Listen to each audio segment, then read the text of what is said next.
We're not going to get into that right now, but like many of you, I've been through business transition, and it gives you a different lens. You start to look at the business differently, you start to look where the opportunities are, and sometimes you get to find opportunities that you didn't see before. But it's important. It's important to recognize what is changing. It's just as important to recognize what isn't. Because no matter the environment that's around us, everyone in this room still owns how you grow your business, how you lead, how you serve your agents, and how you address those opportunities that are in front of you. And that's exactly what these next 2 days are about. This morning, you're going to hear from the leadership teams. And starting last night, over the next 2 days, the conversations and what you'll hear from on stage will show you what other leaders and owners are doing to grow their business just as you are. This is an opportunity. This is an opportunity to really connect with those in the room, with that 1,000 people in the room who understand what it means to own and operate a brokerage. So don't miss that opportunity. Take advantage of the connections that are available in this room. And all right, we've got a lot ahead of us. So there's really only one person who should be kicking off the 2026 Remax Broker Owner Conference. He's someone who's led Remax through this extraordinary period. He's advocated tirelessly for this network, and I know how deeply he believes in everyone in this room. So I want you to get your hands together, start putting them together, and let's bring him out. Please welcome Remax CEO Eric Carlson.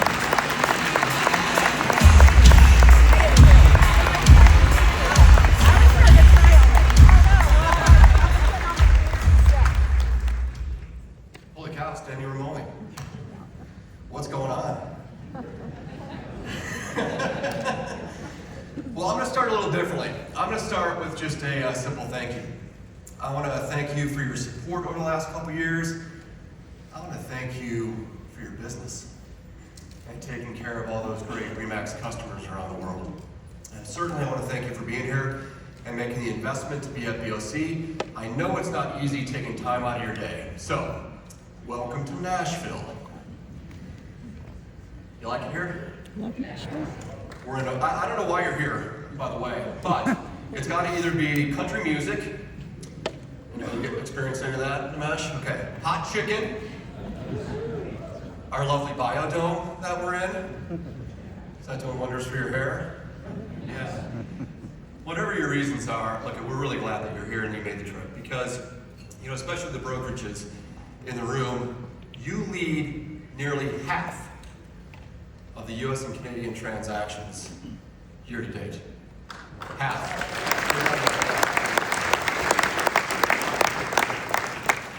So we're going to have an incredible couple days together. We already started last night. You're going to hear a lot, you're going to learn a lot, and you should be able to take some exciting reasons home about this future, the future of Remax. Now look at Kevin, thank you very much for emceeing once again. You heard Kevin say we've got some excellent speakers, and we do. We've got the magnificent Brian Buffini this afternoon and tomorrow. Love Brian, he was already down, giving me a little pat on the back. Go get him, Eric, you know. I knew he entered because I could smell the Irish Spring right away. See, I can joke too. And we've got Josh Linkner. And for those of you who don't know about Josh, he's an amazing individual. He's going to talk a little bit about traversing change. I thought that might be on your mind right now. And unfortunately, one speaker couldn't be here, and that's Dave Lineker. He wasn't able to travel, but know that both he and Gail provide their best wishes. And look, if he could be here, he would be right here next to me. So. Obviously, the transaction with the real brokerage is front and center for everyone. Is that fair to say? Yeah. You got an email from me last Friday. At least half of you read it. Probably half of that understood it. Sorry about that. But it used some fancy terms like security holders. And the security holders from both Real and Remax have approved the transaction.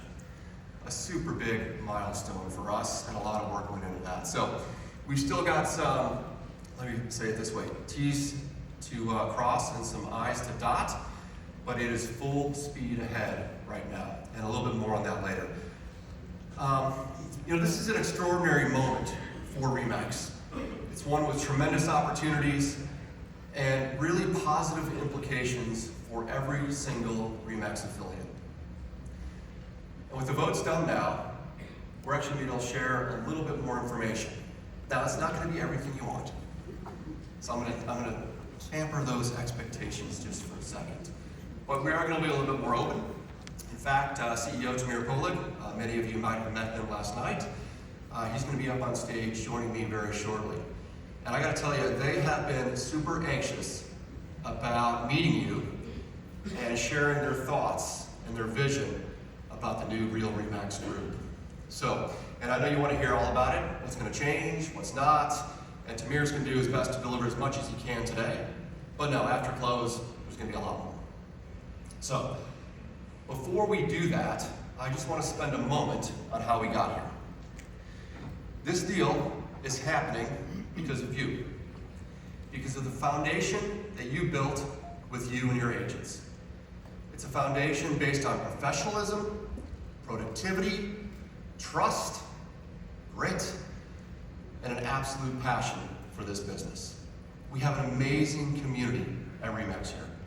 Most productive agents, the #1 brand in real estate, premier solutions, and a very collaborative environment that loves to give feedback, which I have appreciated all the strong dialogue over the last few years. But more importantly, we are a community of just excellent people. And as you know, from my perspective, it always starts with people. All of it. All of you made Remax such an attractive partner to date. And as you know, like the HQ team, we've been hard at work building more value, increasing our pace of play, and trying to help you win more listings, do it in less time, and make a little bit more money for your agents. And if all that happens, the outcome should be some better profitability for your brokerage.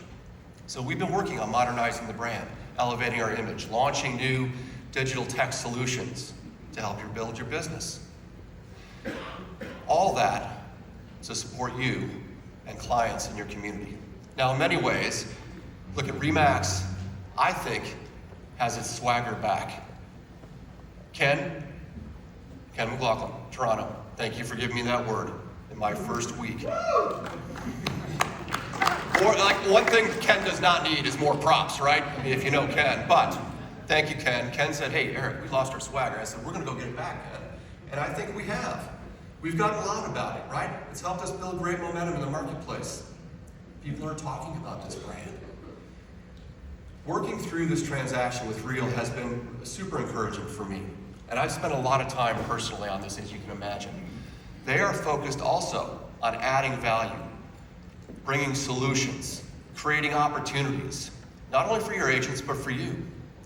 And as we noted in those public filings that you likely didn't read, several companies were interested in us.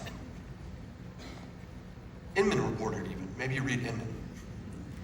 Probably not anymore. Anyway, but we are thrilled. Maybe you will in the future.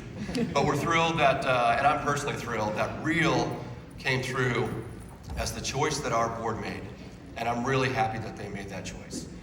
Because the Real Remax Group has a super bright future ahead. Now I get it, change, holy cow, it can be uncomfortable. But I'm gonna let you know, this is gonna be a great move for you, for all of you at Remax. And a nod to Dave, since he couldn't be here, yes, I'm gonna pitch his book, The Perfect 10. If you haven't bought it, buy it, he'll appreciate that, I guess. I think all the proceeds, Susie, go to charity, that's right. But Dave writes about a lot of business, and he has a whole chapter on change. Folks get stuck in their old ways of doing things. And markets, technology, consumer behavior, consumer wants and needs, they shift. And so when those shift, winners are the ones that adapt. Super paraphrasing the chapter, but you get the gist of it. I want to take it even a little bit of a step further. It is crucial for leaders to lean in to change. Lean in, embrace it. And I'm going to tell you right here, this is my last piece of advice. Be an ambassador for it. Being neutral is being negative, and your agents will pick up on that. So show excitement about what the future holds. Be positive in your meetings. Be positive with those keyboard warriors. By the way, get off the keyboard and go get a listing. That's what I would say. But if you're positive in your approach as a leader with your business, your agents will follow. So I'll note throughout the process, Tamir has been really consistent in his vision. A few examples that I'm going to talk about, he may or may not cover some of these. He is looking to add value and preserve what makes Remax great. The franchise model stays, and your agreements do too. He sees two separate brands operating under one Remax, Real Remax Group umbrella. And I'm going to do a little brag for him. I know he won't, Pratesh may later, but they operate a world-class brokerage at scale. So they understand the brokerage business, they understand your business. And they've got some ideas on how they can help you. But you don't need me to tell you about it. Tamir's going to take the stage here in a minute. He's going to speak to you directly. And I'll say that the more I've come to get to know not only him, but his leadership team, the more excited I am about this combination. So, without further ado, let me bring out Tamir. I'm not going to Please give a warm